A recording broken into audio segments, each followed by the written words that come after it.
नमस्कार दोस्तों। चलिए दोस्तों, आज जो विषय है उसकी शुरुआत दुष्यंत की एक गज़ल के एक शेर से करते हैं। उसके बाद वजाहत अपने आप हो जाएगी, स्पष्ट हो जाएगा कि हमारा विषय क्या है। कि एक गुड़िया की कई कठपुतलियों में जान है। एक गुड़िया की कई कठपुतलियों में जान है। और आज शायर ये तमाशा देखकर हैरान है। और एक बूढ़ा आदमी है मुल्क में, या यूं कहो एक बूढ़ा आदमी है मुल्क में, या यूं कहो इस अंधेरी कोठड़ी में एक रोशनदान है। आज बात उसी रोशनदान के बारे में करते हैं जिसकी ओर दुष्यंत का संकेत था। और उस अंधेरी कोठड़ी में रोशनदान का जो प्रतीक है, ये जेपी के लिए प्रयोग किया गया था। जयप्रकाश नारायण, कद्दावर शख्सियत हमारे वक्त की।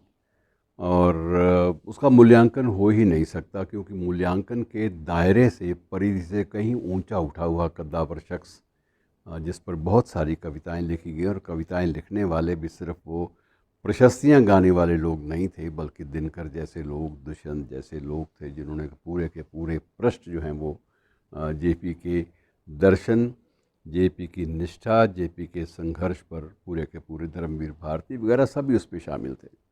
और उसी संघर्ष को मुख्य मुद्दा बनाकर उन लोगों ने कविताएं लिख दी। और वो कविताएं जो हैं वो आज लोकप्रिय इतनी ज़्यादा हैं कि उनसे पूरा का पूरा एक इतिहास का चैप्टर, अध्याय, वो पूरा का पूरा तैयार हो जाता है। मित्रों, कुछ वर्ष पहले मुझे एक पत्रकारिता के एक कक्षा में लेक्चर देने के लिए बुलाया गया। विषय था पत्रकारिता के बारे में था जुड़ा हुआ, और समाचार पत्रों पर सेंसरशिप ये विषय था। अब इस विषय को पढ़ाते हुए आपको आपातकाल का जिक्र करना पड़ेगा।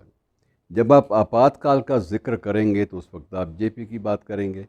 और जेपी की बात जब मैंने उस क्लास में, कक्षा में की, सारे पत्रकारिता के स्टूडेंट थे। मैं सिर्फ आपको नई पीढ़ी की एक स्थिति का आकलन प्रस्तुत कर रहा हूँ आपके सामने।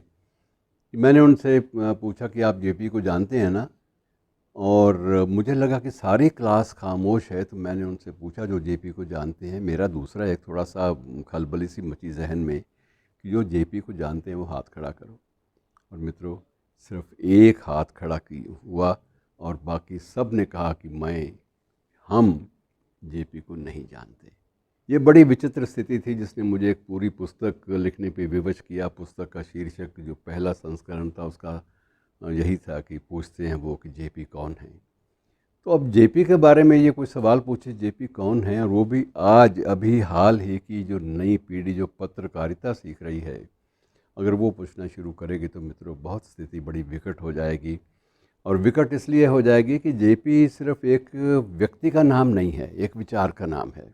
एक ऐसा विचार जिसको आज हम शिद्दत से ज़्यादा महसूस कर रहे हैं उसकी कमी को, कि आज जेपी होते तो वर्तमान आंदोलनों की रूपरेखा बिल्कुल अलग होती। मैं आपको उस कद्दावर शख्सियत के प्रति सम्मान की पराकाष्ठा बताना चाहता हूँ कि जिस जेपी ने इंदिरा जी के विरुद्ध इतना बड़ा स्टैंड लेकर एक राष्ट्रीय जन आंदोलन खड़ा कर दिया। आपातकाल में सबसे ज़्यादा दंड भी उन्होंने भुगता।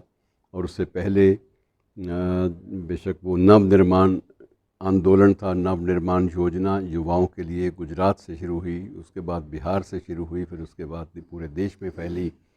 अब इन सारी बातों के पीछे जो शख्स का एक दर्शन था कि एक नया निर्माण जब तक नहीं हो जाएगा तब तक कुछ भी संभव नहीं है। और इतने बड़े दर्शन पर काम करने वाला ये शख्स, ये गांधी बाबा के साथ जुड़ा ही रहा। उसके बाद विनोबा भावे के साथ उसने लंबे अरसे तक काम किया।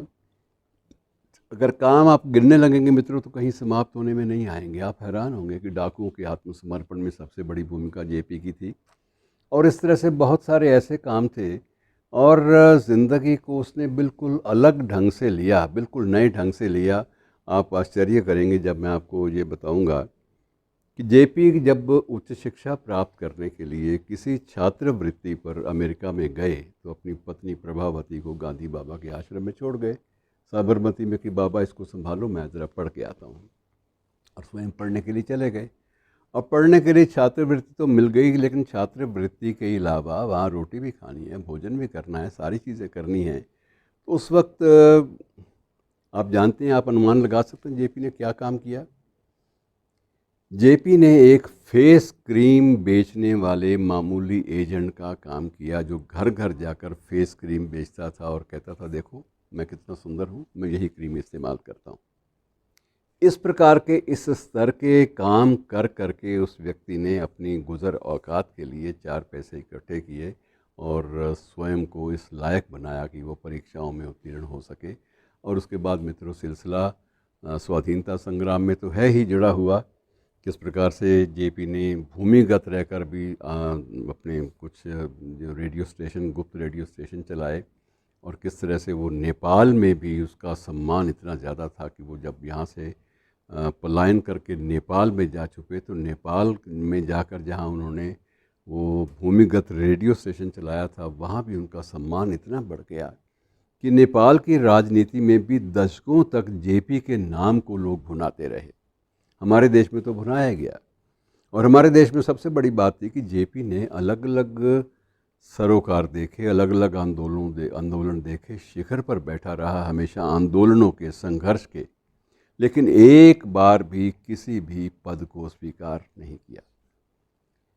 अक्सर नेहरू कहा करते थे कि अगर कोई मेरे बाद कोई प्रधानमंत्री बनने के लायक है तो वो जेपी है, और जेपी अगर आज हाँ कर दें तो मैं उनकी मन मर्ज़ी के मुताबिक, उनकी इच्छा के मुताबिक उनको वरिष्ठतम मंत्रालय दे सकता हूँ, जिसमें रहकर वो देश के लिए कुछ और ठोस अपना योगदान दे सके। लेकिन जेपी ने रिफ्यूज़ किया कि नहीं, मैं सत्ता के गलियारे में प्रवेश नहीं करूँगा। और मित्रों, सम्मान जितना अर्जित किया उसका आप अनुमान लगाइए। आपको छोटा सा मैं संकेत देता हूँ। ये नज़दीक ही चंडीगढ़ के नज़दीक मोहाली है, यहाँ एक जनसभा थी। जनसभा चुनावों के सिलसिले में थी, मुझे सन पूरा याद नहीं आ रहा, और श्रीमती इंदिरा गांधी उस वक्त अपने कांग्रेस के प्रत्याशी के पक्ष में चुनावी सभा को संबोधित करने आई थी। उनको पता चला कि जब मैं संबोधित कर चुकी होंगी तो 2 घंटे के बाद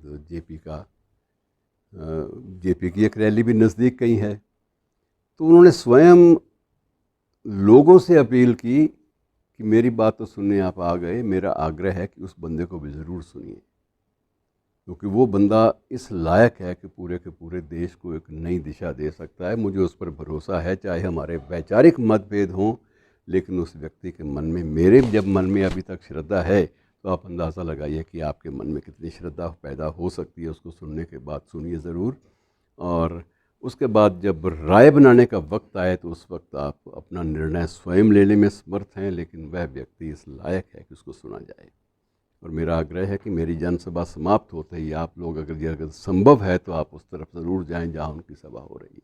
मतलब सम्मान अर्जित विरोधियों के मन में भी इस कदर कर लेना, ये बहुत बड़ी बात होती है मित्रों। और बाकी उनके जन्म के बारे में और ये तारीखें बताने का तो कोई औचित्य नहीं है, फिर भी आज उनका जन्मदिन है। 11 अक्टूबर 1902 में पैदा हुए थे, और 1979 में इसी महीने की 8 तारीख को वो यहाँ से आखिरी सांस लेते हुए चले गए। लेकिन अभी तक जेपी चर्चा में हैं, प्रासंगिक हैं, और उनको भुला पाना किसी भी नस्ल के लिए मुमकिन नहीं होगा। धन्यवाद।